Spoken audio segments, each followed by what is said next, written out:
પ્રિય રસિકજનો, મહાશિવરાત્રિના પર્વની ભાવનામાં આપણે જોયું કે આપણા શ્રી શ્યામ સુંદર જોગીનું રૂપ ધારણ કરીને બરસાના પધાર્યા અને આપણે પણ હોળી ખેલનો આનંદ માણ્યો.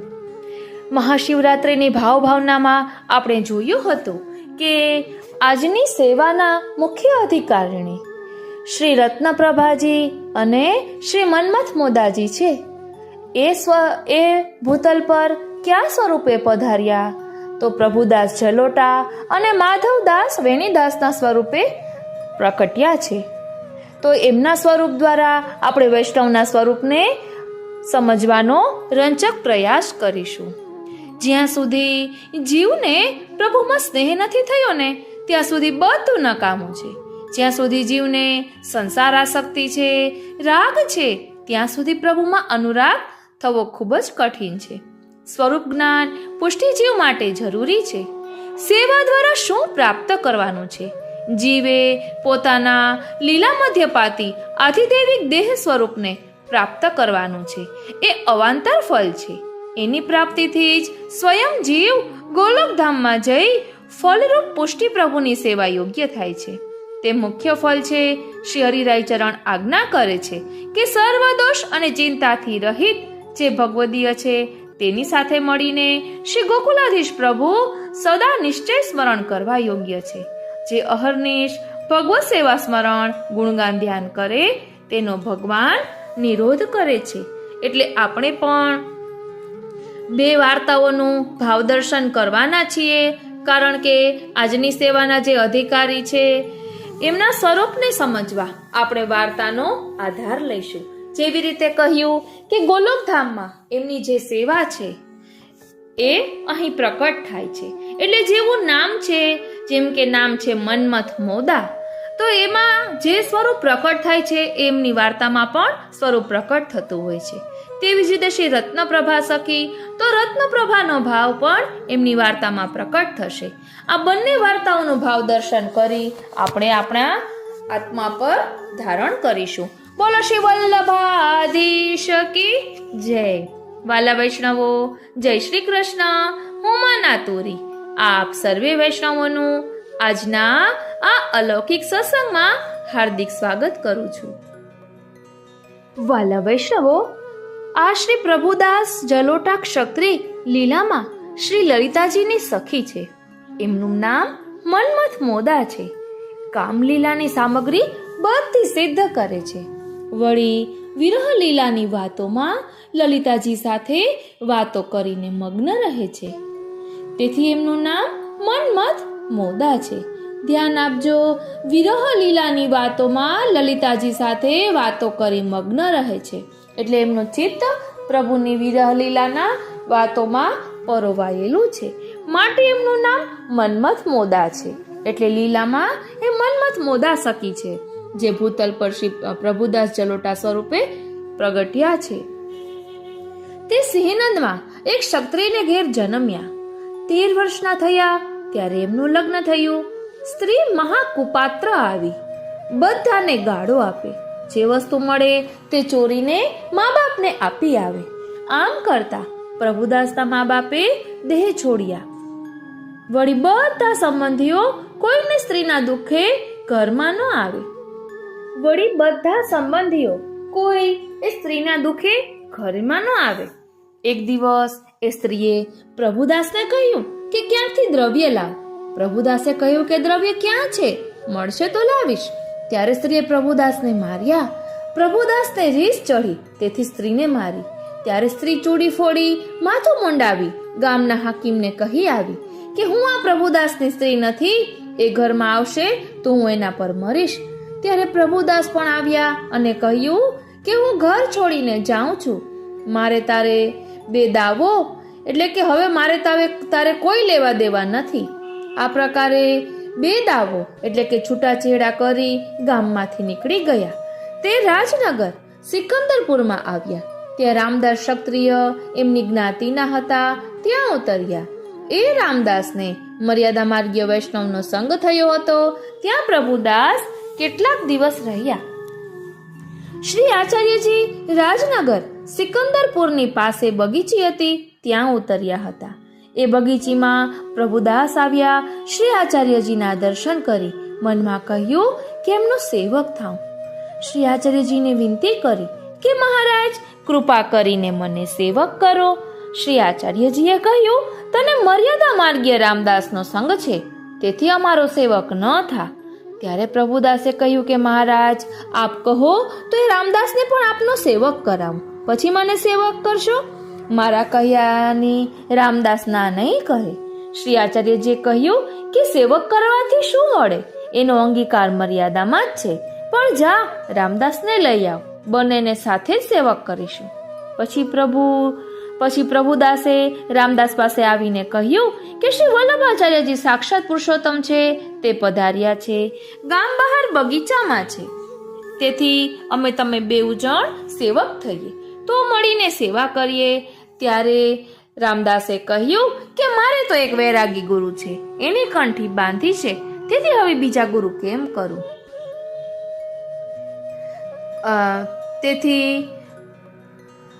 એની કંઠી બાંધી છે, તેથી હવે બીજા ગુરુ કેમ કરું? ત્યારે રામદાસે કહ્યું કે હવે અમારે તને નહીં બને, મારા વસ્ત્ર પાત્ર આપી દે. ત્યારે રામદાસે કહ્યું કે તમારે ખાતર સેવક થઈશ, પણ હું મારી ટેવ નહીં છોડું. પછી પ્રભુદાસે કહ્યું કે સેવક તો થાવ, રીત ન કરતા. પછી રામદાસ પ્રભુદાસ બંને આવ્યા. શ્રી આચાર્યજીએ બંનેને સ્નાન કરાવી નામ સંભળાવ્યું. એટલે બંને સ્નાન કરીને આવ્યા અને શ્રી આચાર્યજીએ એમને નામ સંભળાવ્યું. પ્રભુદાસને તો શ્રી આચાર્યજીના સ્વરૂપનું જ્ઞાન થયું, રામદાસને ન થયું. પ્રભુદાસે વિનંતી કરી કે મહારાજ કૃપા કરી બંનેને નિવેદન કરાવો. શ્રી આચાર્યજીએ કહ્યું કે રામદાસને નહીં. ત્યારે પ્રભુદાસ સમજી ગયા, કહ્યું કે મને કૃપા કરીને કરાવો. ત્યારે શ્રી આચાર્યજીએ પ્રભુદાસને બ્રહ્મસંબંધ કરાવ્યો. પછી ભગવત સેવાનું કહ્યું. પ્રભુદાસ રામદાસે પણ મળીને કહ્યું. ત્યારે શ્રી આચાર્યજીએ કહ્યું કે હમણાં નહીં, થોડા દિવસ પછી. આમ કહી આપતો શ્રી ગોકુળ પધાર્યા. પ્રભુદાસ પુષ્ટિમાર્ગીય રીત બતાવે, રામદાસ મર્યાદા માર્ગની રીત કરે. આમ કરતા કેટલાક દિવસે શ્રી આચાર્યજીના મોટા પુત્ર શ્રી ગોપીનાથજી રાજનગર સિકંદરપુરમાં પધાર્યા. ત્યારે રામદાસજીએ વિનંતી કરી કે મહારાજ સેવા પધરાવી આપો. ત્યારે શ્રી ગોપીનાથજીએ એક બ્રાહ્મણને ઘેર શ્રી મદન મોહનજી હતા, તે બ્રાહ્મણને કંઈક આપી બંનેને માથે પધરાવ્યા. શ્રી ગોપીનાથજી અડેલ પધાર્યા. તે રામદાસ તો મર્યાદા માર્ગની રીતે આવાહન વિસર્જન પૂજાની રીત કરે. પછી એક દિવસ મધરાતે પ્રભુદાસ પોતાની વસ્તુ લઈ ભાગી નીકળ્યા, કેમ કે રામદાસની સાથે ક્યાં સુધી માથું ખપાવવું, એને તો જ્ઞાન છે નહીં. જેવો એ તેવા જ મર્યાદા માર્ગી ઠાકોર શ્રી ગોપીનાથજીએ પધરાવી આપ્યા. તેથી ત્યાંથી નીકળી શ્રી ગોકુળ આવી શ્રી આચાર્યજીને દંડવત કર્યા. ત્યારે શ્રી આચાર્યજી કહ્યું કે પ્રભુદાસ તું આવ્યો. પ્રભુદાસે વિનંતી કરી કે મહારાજ જેમ તેમ કરી દુસંગથી છૂટ્યો. શ્રી આચાર્યજીએ કહ્યું, અમે તને પહેલા જ કહ્યું હતું કે મર્યાદા માર્ગનો અધિકારી છે અને તું પુષ્ટિ માર્ગીય છે. સારું કર્યું, સંગ છોડીને આવ્યો. ત્યારે પ્રભુદાસે વિનંતી કરી કે મહારાજ હવે મને ચરણારવિંદ પાસે રાખો, સંસારમાં હું ખૂબ ભટક્યો. શ્રી આચાર્યજીએ કહ્યું કે હવે અમારી પાસે સુખેથી રહે. તે દિવસથી પ્રભુદાસ શ્રી આચાર્ય મહાપ્રભુજીની સાથે જ રહ્યા.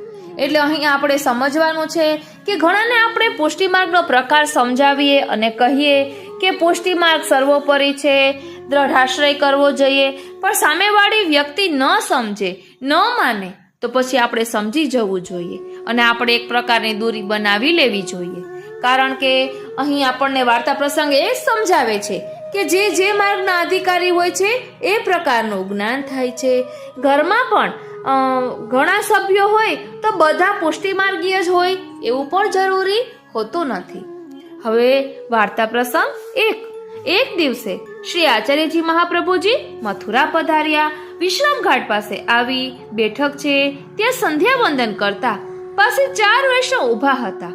દામોદરદાસ હરસાનીજી, કૃષ્ણદાસ મેઘન, પ્રભુદાસ અને એક વૈષ્ણવ મથુરાનો હતો. ત્યાં રૂપ સનાતને કૃષ્ણ ચૈતન્યના સેવકે શ્રી આચાર્યજી પાસે આવી દર્શન કરી દંડવત કર્યા. પછી રૂપ સનાતને શ્રી આચાર્યજીને પૂછ્યું કે મહારાજ આ વૈષ્ણવ કોણ છે? તો શ્રી આચાર્યજીએ કહ્યું કે એ અમારા સેવક છે.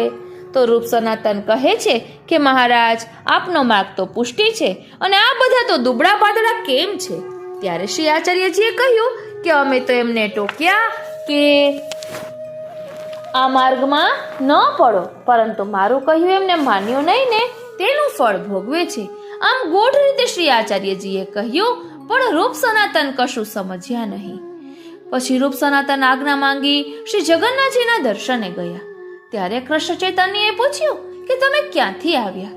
રૂપ સનાતને કહ્યું કે વ્રજના દર્શન કરીને આવ્યા છીએ. કૃષ્ણ ચૈતન્યએ પૂછ્યું કે ત્યાં શ્રી વલ્લભાચાર્યજીના દર્શન તમને થયા? તો રૂપ સનાતન કહે છે કે હા, મથુરામાં વિશ્રામ ઘાટ પર દર્શન થયા. કૃષ્ણ ચૈતન્યએ પૂછ્યું કે વાર્તાનો કઈ પ્રસંગ કર્યો, કશી કઈ વાતચીત થઈ? તો રૂપ સનાતન કહે છે કે અમે પૂછ્યું કે આપનો માર્ગ તો પુષ્ટિનો અને આપના વૈષ્ણવ દુબળા પાતળા કેમ? ત્યારે આપે કહ્યું કે અમે તો એમને ટોક્યા કે આ માર્ગમાં ન પડો, પણ કયું માન્યું નહીં, તેનું ફળ ભોગવે છે. એ સાંભળતા જ શ્રી આચાર્યજીનો ભાવ જાણ કૃષ્ણ ચૈતન્યને એક મુહૂર્ત સુધી મૂર્છા આવી. એમ 3 વાર કહ્યું, તે 3 વાર મૂર્છા આવી. પછી 4થી વાર પૂછ્યું ત્યારે રૂપ સનાતને કહ્યું કે હવે અમારાથી ન કહેવાય. તે કૃષ્ણ ચૈતન્ય કંઈક સમજ્યા. ભાવ પ્રકાશમાં એમ કહે છે કેમ કે કંઈક શ્રી આચાર્યજીના સ્વરૂપનું જ્ઞાન આ કૃષ્ણ ચૈતન્યને હતું, તેથી કંઈક સમજ્યા. જો બધું સમજત ને તેમનો દેહ છૂટી જાત. વળી શ્રી આચાર્યજીએ કહ્યું કે આ માર્ગમાં ન પડો. તે કહ્યું ન માન્યું તો ફલ દશા ભોગવે છે. જેમ પંચાધ્યાયીમાં વ્રજભક્તોને શ્રી ઠાકોરજીએ કહ્યું કે ઘેર જાઓ, પરંતુ વ્રજભક્તોએ વાત ન માની ત્યારે રસલીલાનું ફળ પામ્યા. તે હવે તો મર્યાદા રીતે કહ્યું, કેમ કે વેદની મર્યાદાએ કે સેવક થવા આવે તો એકવાર ના કહેવી અને સેવકનો દ્રઢતા ભાવ જોવા માટે પછી એને પૂર્ણ પ્રીતિ સેવક થવાની હોય તો સેવક કરવાથી તેને ફળ મળે. તેથી વૈષ્ણવને ના કહેવી. વળી આ માર્ગમાં ન પડો, તે આ માર્ગ વ્રજભક્તોનો છે. જેમ વ્રજભક્તો બધું સમર્પણ કરી શરણે થયા ત્યારે ખાનપાન, દેહ બધું છૂટ્યું. વિપ્રયોગની ફલદશા ભોગવે છે. તેથી દેહ કૃશ એટલે કે પાતળો થાય, વિરહના શ્વાસ નીકળે, આંખોમાં જળ ઉભરાય, ગળો ભરાઈ આવે, બધા શરીરમાં પરસેવો થાય, મૂર્છિત થાય, હસી પડે, રુદન કરે, નાચે વગેરે ભક્તિના લક્ષણ છે. આ રીતે અહીં આ ભાવ દર્શાવ્યો છે. હવે વાર્તા પ્રસંગ 2. વળી પ્રભુદાસ સદા રસોઈ જાતે કરતા. એક દિવસે રસોઈ બગડી ગઈ, દાળ કાચી રહી અને લીટી બળી ગઈ. ત્યારે પ્રભુદાસના મનમાં એવું આવ્યું કે આવી બગડેલી રસોઈ શ્રી ઠાકોરજીને કેમ સમર્પાય? તેથી ચરણામૃત મેળવીને લીધી. ભાવ પ્રકાશ કેમ કે પુષ્ટિ માર્ગીય વૈષ્ણવ છે, તેમનું મન કોમળ છે. જેમ શ્રી ઠાકોરજી અત્યંત કોમળ છે, તેમ ભક્તોનું મન પણ કોમળ છે. તેથી એ વિચાર્યું કે શું આવી સામગ્રી સમર્પો? વળી દાજેલા અન્નનો દોષ પણ છે. વૃંતાકમ ચ કલિંગમ ચ દગ્ધાનમ ચ મસૂરિકાહ વગેરે વિચારીને શ્રી ઠાકોરજીને સમર્પીને વળી અણપ્રસાદીનો મહાદોષ છે. તેથી ચરણામૃત મેળવીને લીધી. ત્યારે શ્રી ઠાકોરજીએ શ્રી આચાર્યજીને કહ્યું કે મેં પ્રભુદાસની રાહ જોઈ, તે આજે મને ભોગ ન ધર્યો, પોતે લીધું. ભાવ પ્રકાશ એમાં એ જતાવ્યું કે શ્રી ઠાકોરજી જો કે એક છે, નંદ રાજકુમાર છે, પરંતુ ભક્તોના ભાવથી જેટલા ભક્ત છે ને એટલા ઠાકોર છે. તેથી પ્રભુદાસના ભાવના ઠાકોરજીએ કહ્યું કે પ્રભુદાસે ભોગ ન ધર્યો. ત્યારે શ્રી આચાર્યજીએ પ્રભુદાસને કહ્યું કે આજે તે શ્રી ઠાકોરજીને ભોગ સમર્પ્યા વિના કેમ લીધું? ત્યારે પ્રભુદાસે વિનંતી કરી કે મહારાજ, દાળ કાચી રહી, અંગા કરી બળી ગઈ, તેથી ચરણામૃત મેળવીને લીધી. શ્રી આચાર્યજી કહ્યું કે એવી રસોઈ કેમ કરી? શ્રી ઠાકોરજીએ બહુ વાર સુધી રાહ જોઈ, માટે સાવધાનીથી સારી રસોઈ કરી ભોગ ધરીને લેજો. તે દિવસથી પ્રભુદાસ સાવધાનીથી રસોઈ કરતા. ભાવ પ્રકાશ એમાં એ દેખાડ્યું કે જો કે ચરણામૃત મેળવીને લીધું તેથી અન્ન દોષ મટ્યો, પરંતુ ભગવત ભોગ પદાર્થ ન થયો. માટે વૈષ્ણવે જેવો શ્રી ઠાકોરજીને ભોગ ધર્યો હોય તેવો લેવો. દહીં અલગ ધર્યું હોય તો દહીંમાં ભાત મેળવીને પોતે ન લેવું, કેમ કે દૂધ ભાત, દહીં ભાત જુદા જુદા ભક્તોના ભાવની સામગ્રી છે. તેથી ચરણામૃત જેમ પ્રસાદી વસ્તુ પધરાવીને લે, કોઈ સામગ્રીમાંથી પોતાના ભોગ માટે ન લેવું. દાસ ધર્મ એ છે કે પ્રભુનો ઉચ્છિષ્ટ જેવું પ્રભુ આરોગ્ય હોય તે પ્રકારનું લેવું પતિવ્રતાનું એ લક્ષણ છે વગેરે ભાવ જણાવ્યા. વાર્તા પ્રસંગ 3. વળી એક સમયે શ્રી આચાર્યજી મહાપ્રભુજી વ્રજમાં પધાર્યા. ગોવર્ધન પાસે રાધાકુંડનું સ્થળ છે. ત્યાં શીતકાલના દિવસો હતા. તેથી તરત જ શ્રી આચાર્યજીએ રસોઈ કરી ભોગ ધર્યા. પોતે ભોજન કર્યું. પછી પ્રભુદાસને કહ્યું કે મહાપ્રસાદ લે. ત્યારે પ્રભુદાસે કહ્યું કે મહારાજ, મેં સ્નાન નથી કર્યું. ભાવ પ્રકાશ. તેનો આશય એ છે કે શ્રી આચાર્યજીના બધા સેવકો પોતપોતાની અલગ અલગ રસોઈ કરતા, તે લેતા, પરંતુ શ્રી આચાર્યજીએ શ્રીકુંડમાં સ્નાન કરી રસોઈ કરીને ભોગ ધર્યા. આ સ્થળ શ્રી સ્વામિનીજીનું છે. તે આપને ખૂબ પ્રિય છે. તેથી પ્રભુદાસ પર કૃપા કરવા માટે શ્રી આચાર્યજીએ કહ્યું કે મહાપ્રસાદ લે. ત્યારે પ્રભુદાસે મર્યાદાના વચન કહ્યા કે હું નાયો નથી. તે સમયે શ્રી આચાર્યજીએ પુષ્ટિ લીલામાં મગ્ન છે. તેથી પ્રભુદાસને વ્રજનું સ્વરૂપ દેખાડ્યું. ત્યારે શ્રી આચાર્યજી મહાપ્રભુજીએ પોતે 2 શ્લોક કહીને વ્રજનું સ્વરૂપ દેખાડ્યું.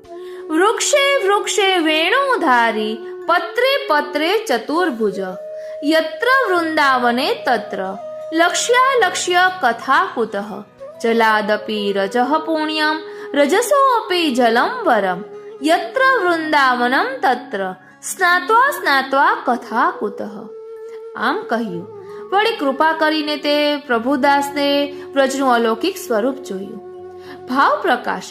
વૃક્ષની નીચે વેણુધારી સાક્ષાત શ્રી ગોવર્ધનધર ભક્તોની સાથે લીલા કરે છે. વૃક્ષો આવા ભગવદીય છે. એમના પાંદડા કેવા છે, ચતુર્ભુજ રૂપ છે. તથા વૃંદાવનના વૃક્ષે વેણુધારી શ્રી ગોવર્ધનધર રૂપ છે. તેનો આશય ચતુર્ભુજ નારાયણે પત્રરૂપ થઈને આશ્રય વૃક્ષનો કર્યો છે. એવું આ વૃંદાવન છે. તે અલક્ષ્ય કથા છે. લૌકિક લોકો માટે અલક્ષ્ય એટલે કે ન દેખાય તેવી છે, અને ભગવદીઓ માટે સ્વરૂપાત્મક છે. તેથી તે કથા કહેવાય નહીં. આ વાતને ભક્તજનો જાણે, કૃષ્ણ રૂપ જાણે. કૃષ્ણ રૂપ વૃક્ષ તે લોકોને ન દેખાય તેવી રીતે વૃંદાવનની રજથી જળ શ્રેષ્ઠ છે, અને જળથી રજ શ્રેષ્ઠ છે. ત્યાં નાવાની કથા શી કહેવી? ચાહે જળથી નાય, ચાહે રજ લગાવે. તેથી રજ ઉડીને લાગી પછી નાવાની અપેક્ષા રહે નહીં, પણ મર્યાદા માટે નાવું. આ સાંભળીને પ્રભુદાસને અલૌકિક વૃંદાવનના દર્શન થયા. ત્યારે નાયા વિના મહાપ્રસાદ લીધો.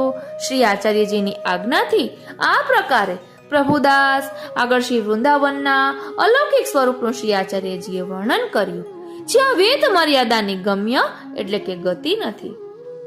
વાર્તા પ્રસંગ 4. વળી એક સમયે શ્રી આચાર્ય માજી મહાપ્રભુજી શ્રી ગોવર્ધનધરના મંદિરમાં શ્રી ગોવર્ધનધરનો શૃંગાર કરતા હતા. ત્યારે મનમાં એ આવ્યું કે આજે દહીં હોય ને તો સમર્પીએ. તે વખતે પ્રભુદાસને કહ્યું કે જ્યાં જાઓ ક્યાંક દહીં મળે તો લઈ આવ. ત્યારે પ્રભુદાસ ચાલ્યા. તે ગોવાલણ મળી. એને પૂછ્યું કે તારી પાસે દહીં છે? એણે કહ્યું કે દહીં તો મીઠું સુંદર છે, પણ તું મને શું આપશે? પ્રભુદાસે કહ્યું, મને દહીં આપ તો જે માંગીશ ને તે તને આપીશ. ગોવાલણે કહ્યું કે 1 ટકો આપ. વળી શું? તું મને મુક્તિ આપશે? ત્યારે પ્રભુદાસે કહ્યું કે જા, તને 1 ટકો અને મુક્તિ બેઉ આપ્યા. ગોવાલણે કહ્યું કે હું કઈ રીતે માનું? ત્યારે પ્રભુદાસે એક કાગળ પર લખી આપ્યું કે દહીંને બદલે મુક્તિ આપી. પછી ગોવાલણે પાલવને છેડે બાંધીને પોતાને ઘેર આવી. તેણે પડોશણને કહ્યું કે આજે હું દહીંને બદલે મુક્તિ લઈ આવી છું. પડોશણે કહ્યું કે અરે જા, તને વૈરાગીએ ઠગી લીધી, મુક્તિ શું આપે? ત્યારે ગોવાલણે કહ્યું કે એવું ના કહે, એ મોટા મહાપુરુષ છે, મને સાચે જ મુક્તિ આપી છે. મને કાગળ લખી આપ્યો છે, તે મારા પાલવના છેડે બાંધ્યો છે, એ જૂઠું ના બોલે. ત્યારે એણે કહ્યું કે હવે જણાશે. પછી 2 ઘડીમાં એનો દેહ છૂટ્યો. ત્યારે યમદૂત આવ્યા. એટલામાં જ વિષ્ણુદૂતોએ આવીને યમદૂતોને કહ્યું કે એને છોડી દો, એની મુક્તિ કરીશું. યમદૂતોએ કહ્યું કે એણે મુક્તિનું કોઈ સાધન તો કર્યું નથી, મુક્તિ કેમ થશે? તો વિષ્ણુદૂતોએ કહ્યું કે એને શ્રી આચાર્યજીના સેવક પ્રભુદાસે દહીંને બદલે મુક્તિ આપી છે, તેથી લઈ જઈશું. ત્યારે યમદૂત પાછા ગયા. વિષ્ણુદૂત એને વિમાન પર બેસાડી લઈ ચાલ્યા. ત્યારે એણે કહ્યું કે મારી પડોશણને વિશ્વાસ નથી, તેથી એને કહીને ચાલો. ત્યારે એને પડોશણને કહ્યું કે શ્રી આચાર્યજીના સેવકે દહીંના બદલામાં આને મુક્તિ આપી હતી, તે એને લઈ જઈએ છીએ. પછી પોતાને ઘેરથી દોડી આવીને એણે જોયું તો એ ગોવાલણ મરેલી પડી છે. ત્યારે પડોશણે વ્રજવાસીઓને કહ્યું કે એના પાલવને છેડે એક ચિઠ્ઠી બાંધેલી છે, તે જુઓ તો.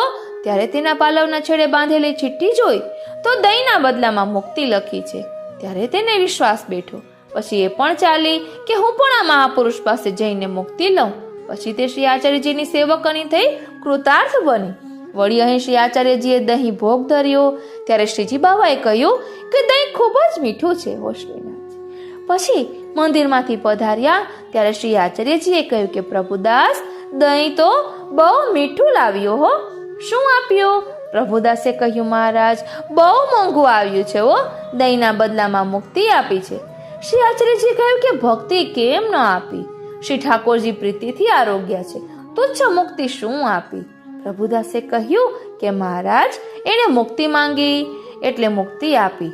ભક્તિ માંગી હોત ને તો ભક્તિ આપત. ભાવ પ્રકાશ એનું કારણ એ છે કે જે તે દિવસે દાણ એકાદશી હતી, તેથી તે દિવસે દહીં અવશ્ય જોઈએ. તેથી શ્રી આચાર્યજીએ કહ્યું કે આજે દહીં અવશ્ય જોઈએ. વડે શ્રી આચાર્યજીના સેવકનું મહાત્મ્ય દેખાડ્યું. ભક્તિ મુક્તિ આપવાનું સામર્થ્ય વૈષ્ણવોમાં છે. પ્રભુદાસ જલોટાના ભાવનું ધોળ જોઈએ તો કહે છે કે પ્રભુદાસ જલોટા ક્ષત્રિ કહાવે, મન્મથ મોદા સખી લલિતાજી મન ભાવે. નારી મળી કુલટા કંકાશ ઘણો થાય, ચોરી કરી ઘરથી પિતાને દઈ આવે. પ્રભુદાસને માર માર્યો ત્યારે વૈરાગ્ય આવે, ઘર છોડી નીકળી ચાલ્યા રાજનગર જાવે. શ્રી મહાપ્રભુજી મળ્યા છે ત્યાં શરણ ગહાવે. આપ સંગાથે વ્રજમાં ચાલ્યા સદા સંગ રહાવે. કૃપા કરી શ્રી વલ્લભ વ્રજનો સ્વરૂપ ઓળખાવે. વૃક્ષે વૃક્ષે વેણુધરના દર્શન કરાવે. પ્રભુદાસે રસોઈ કીધી દાજી ન ધરાવે. ભોગ ધર્યા વિના પોતે લીધી પ્રભુને ના સુહાવે. પ્રભુએ કહ્યું શ્રી વલ્લભને સોણી રીસ મન લાવે. પ્રભુદાસને શિક્ષા દીધી સાવધાન રખાવે. દહીંને પલટે મુક્તિ દીધી ભક્ત મહિમા પ્રગટાવે. લાલ વલ્લભના દાસ ચરણની રેણુ શીશ ચઢાવે. બોલો શ્રી વલ્લભાધીશ કી જય. આ રીતે પ્રભુદાસ જલોટાની વાર્તા અહીં મીરમે છે. અને અહીં જે મન્મથ મોદા નામ છે એ નામનું સ્વરૂપ પણ અહીં પ્રકટ થયું છે. વિરહની વાત કહી હતી કે વિરહ લીલામાં ચિંતનમાં મગ્ન રહે છે, તો એ સ્વરૂપ પણ અહીં પ્રકટ થયું. અને શ્રી મહાપ્રભુજીએ વ્રજના વૃક્ષે વૃક્ષે વેણુધારી પત્રે પત્રે ચતુર્ભુજ એ વૃંદાવનમાં દર્શન પણ કરાવ્યા. કારણ કે અહીં કહ્યું હતું કે વિરહમાં ઠાકોરજીની વાતોમાં મગ્ન રહે છે. આ રીતે નામ એવા ગુણ અહીં પ્રકટ થયા છે. બોલો શ્રી વલ્લભાધીશ કી જય. વાલા વૈષ્ણવો, હવે આપણે શ્રી રત્નપ્રભાજી જે ભૂતલ પર માધવદાસ સ્વરૂપે પ્રકટ્યા છે અને લલિતાજીના સખી છે, એમના વાર્તાનું ભાવ દર્શન કરીએ. 84 વૈષ્ણવમાં વાર્તા 9મી છે, વેણીદાસ માધવદાસ. આપણે પ્રભુદાસ જલોટાની વાર્તા લીધી હતી, તે 20મી વાર્તા છે. એ કહેવાનું રહી ગયું હતું. હવે આ વેણીદાસ વૃષભાજીના ગાડાનો બળદ છે. એને વૃષભ સખાને શિંગડું માર્યું. 3 દિવસ વૃષભ સખા દુઃખ પામ્યો. તેના શાપથી પૃથ્વી પર પડ્યા. અને માધવદાસ લલિતાજીની સખી રત્નપ્રભા છે. અહીં ભગવદ ઈચ્છાથી બંને ભાઈ થયા છે, પરંતુ મન મળે નહીં. માધવદાસે ઘરમાં વેશ્યા રાખી હતી, તેથી બધા વૈષ્ણવ નિંદા કરતા, પણ એ વેશ્યા વૈષ્ણવ દેવી હતી, એટલે દેવી જીવ હતી. લીલામાં શ્રી ચંદ્રાવલીજીની સખી હતી. ચંદ્રલતા એમનું નામ હતું. તેથી અલૌકિક સંબંધ વિના દેવી જીવની દ્રઢ પ્રીતિ બંધાય નહીં. વાર્તા પ્રસંગ 1. પછી એક વેળા શ્રી આચાર્યજી મહાપ્રભુજી કળામાં પધાર્યા. ત્યારે બધા વૈષ્ણવો દર્શન માટે આવ્યા. પછી માધવદાસે સાંભળ્યું ત્યારે તે પણ આવ્યા અને શ્રી આચાર્યજીને દંડવત કર્યા. પછી બધા વૈષ્ણવોએ શ્રી આચાર્યજીને કહ્યું કે મહારાજ, માધવદાસે વેશ્યા રાખી છે. શ્રી આચાર્યજી કહ્યું, કેમ માધવદાસ, તે વેશ્યા રાખી છે? તો માધવદાસે કહ્યું કે મહારાજ, મારું મન એના પર આસક્ત છે, તેથી રાખી છે. આ રીતે 3 વાર શ્રી આચાર્યજીએ પૂછ્યું.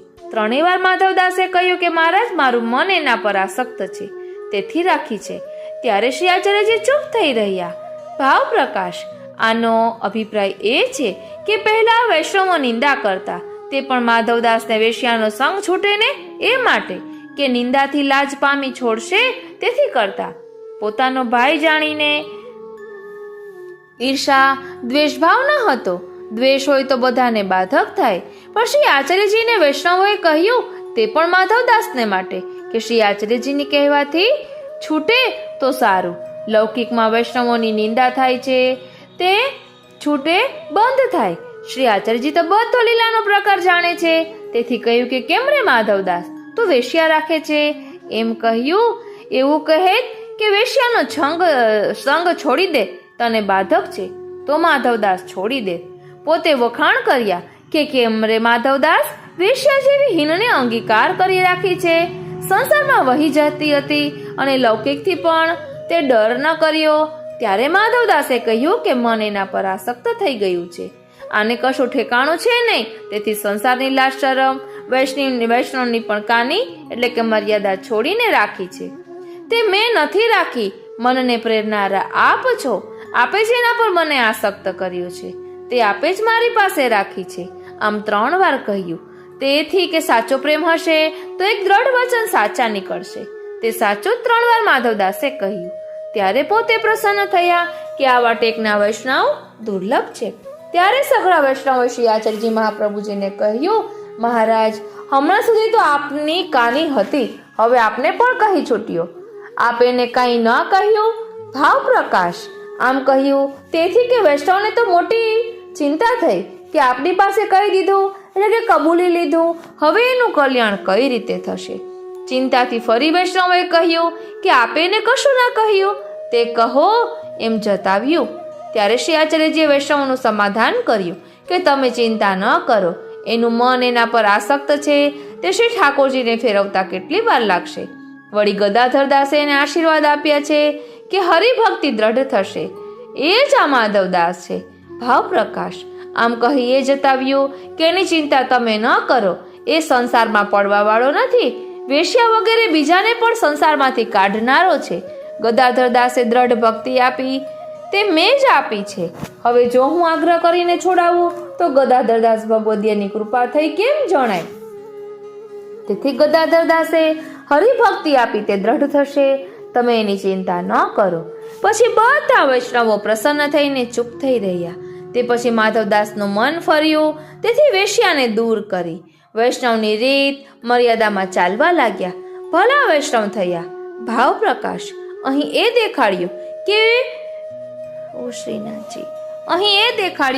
કે એ રીતે વેશ્યાને બતાવ્યું કે તું શ્રી ગુસાઈજીની સખી છે, જ્યારે શ્રી ગુસાઈજી પધારશે ત્યારે તારું કાર્ય થશે, તેથી હવે તો મારે અને તારે ન બને એમ કહીને કાઢી. ત્યારે એ વેશ્યાએ ઘી ચોપડિયા વિનાની લુખી અંગાર કરી ખાઈને 15 વર્ષ સુધી ગુજારો કર્યો. પછી શ્રી ગુસાઈજી કળામાં પધાર્યા. તે વેશ્યાએ સાંભળ્યું ત્યારે શ્રી ગુસાઈજી સમક્ષ આવીને વિનંતી કરી કે મહારાજ, મારો અંગીકાર કરો. શ્રી ગુસાઈજીએ કહ્યું કે અમે વેશ્યાને સેવક કરતા નથી. પછી ઘેર આવીને પડી રહી, અન્ન જળ છોડી દીધા. 8 દિવસ શ્રી ગુસાઈજી કળામાં રહ્યા. દૂરથી વેશ્યા દર્શન કરી જાય. પછી 9મા દિવસે શ્રી ગુસાઈજી પધારવા લાગ્યા. ત્યારે વેશ્યા 2 માણસોના હાથ પકડીને આવી અને કહ્યું કે મહારાજ, આજે 9મો દિવસ છે, અન્ન જળ વિના હવે મારા પ્રાણ છૂટશે. જો આપ અંગીકાર નહીં કરશો તો શ્રી ગુસાઈજીએ જાણ્યો કે હવે આનો દોષ દૂર થયો, શુદ્ધ થઈ.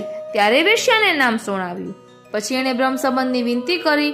કહ્યું કે મહારાજ, માધવદાસ કહી ગયા છે કે તું શ્રી ગુસાઈજીની દાસી છે, તે આપને માટે 15 વર્ષ સુધી લુખી અંગાર કરી ખાઈને દેહ રાખ્યો છે.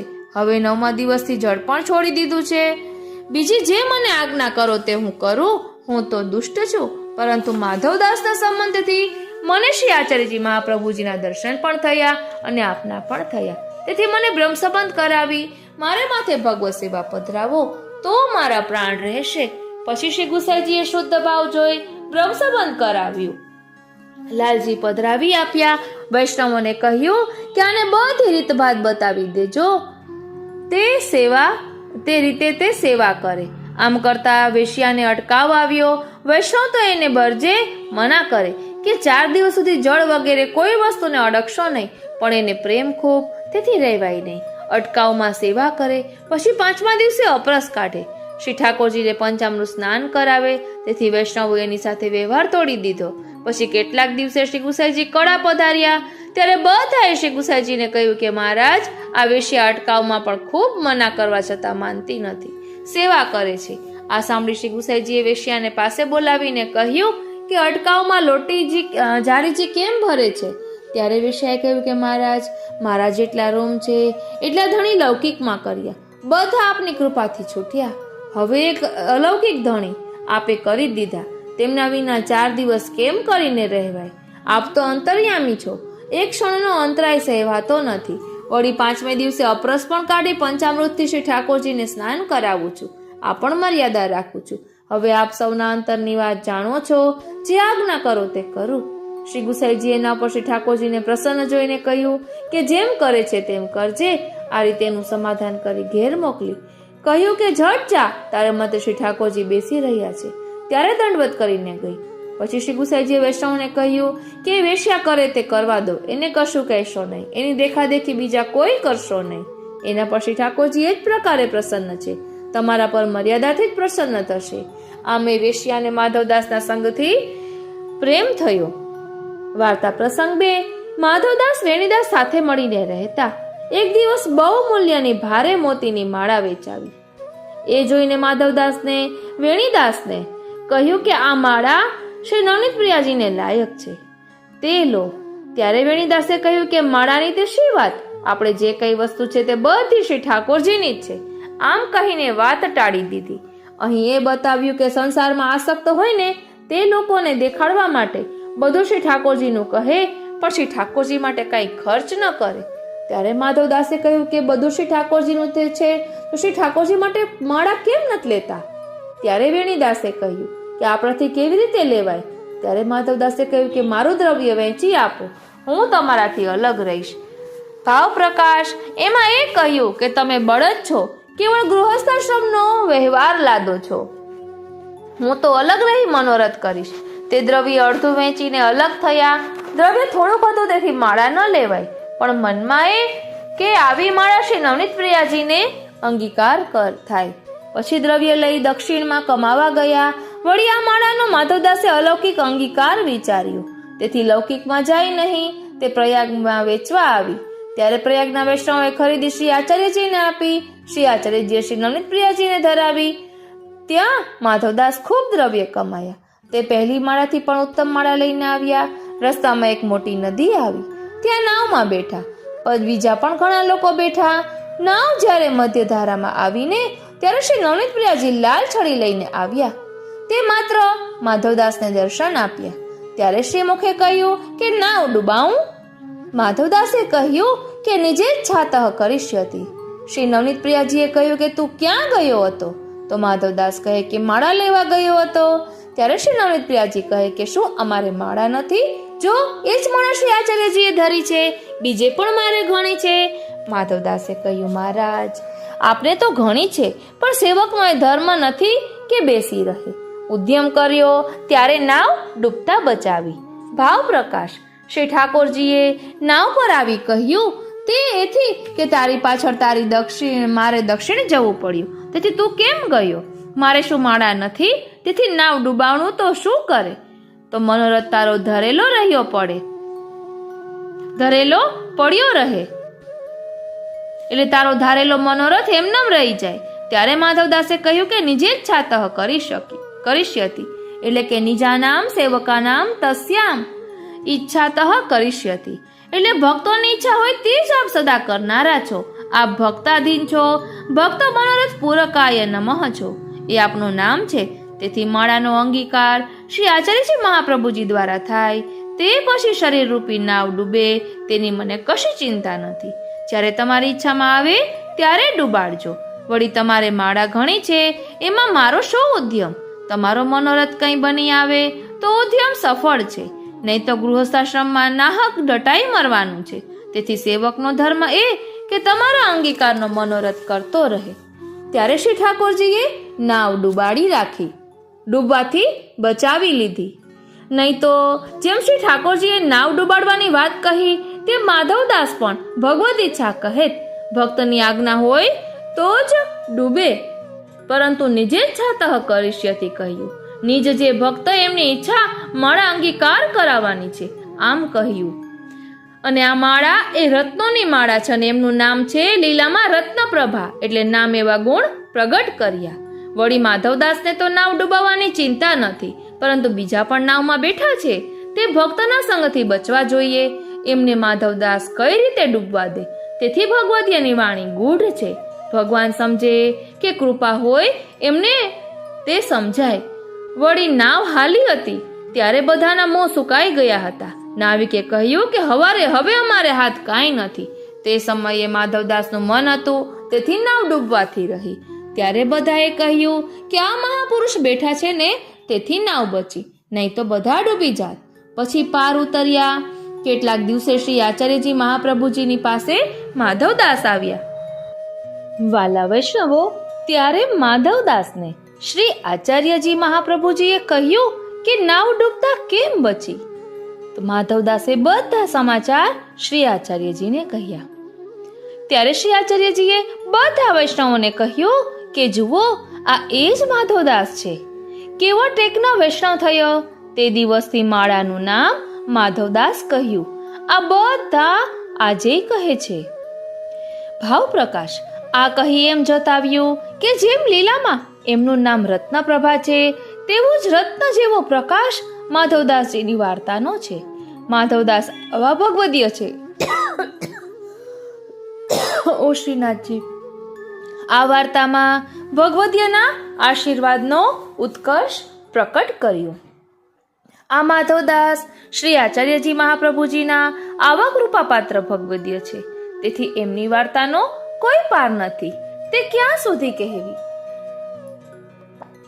વેણીદાસ માધવદાસની વાર્તાનું ધોળ.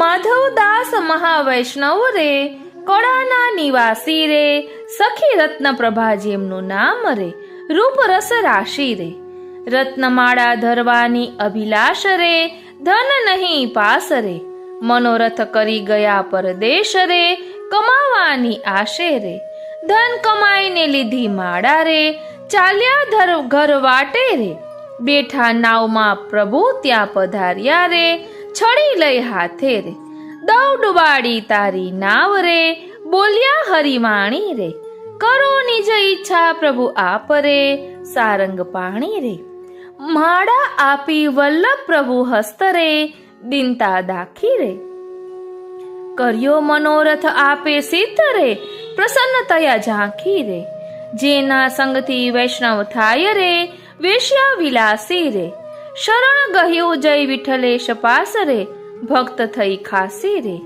વેણીદાસ હતા એક ભાઈ રે, સંસાર બહુ ભાવે રે, હતા નંદ તણા એ બેલ રે, બોજો ઉઠાવે રે, આવા વૈષ્ણવનો સંગ જો થાય રે, સંસાર છૂટે રે, લાલ ભક્ત કૃપાથી ક્ષણ માંજ રે, મોહ ઝાડ છૂટે રે.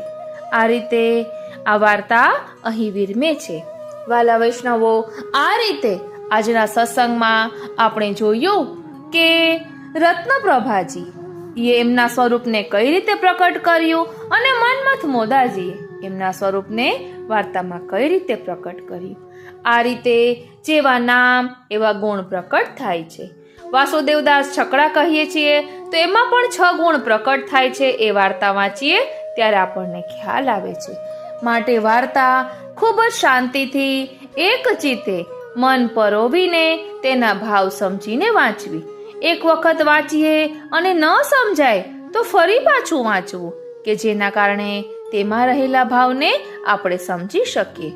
અને ભલે ને એક વખત વાર્તા વાંચી લીધી હોય, પરંતુ ફરી બીજી વાર જ્યારે વાંચીએ ને ત્યારે તેમાંથી આપણને કંઈક બીજો અનુભવ થાય. માટે આ નવલ નૂતન વાર્તાઓ કહેવાય છે. દર વખતે નવા નવા અનુભવ આપણને કરાવે, દર વખતે કંઈક નવું તેમાં સમજાય છે. કારણ કે ધીમે ધીમે આપણો અધિકાર વધતો જાય તેમ તેમ એના ભાવને આપણે વધુ સમજીએ છીએ. આ રીતે આજનો આ સત્સંગ શ્રીનાથજી, શ્રી યમુનાજી, શ્રી મહાપ્રભુજીના ચરણ અરવિંદમાં સમર્પિત કરું છું. જય શ્રી કૃષ્ણ.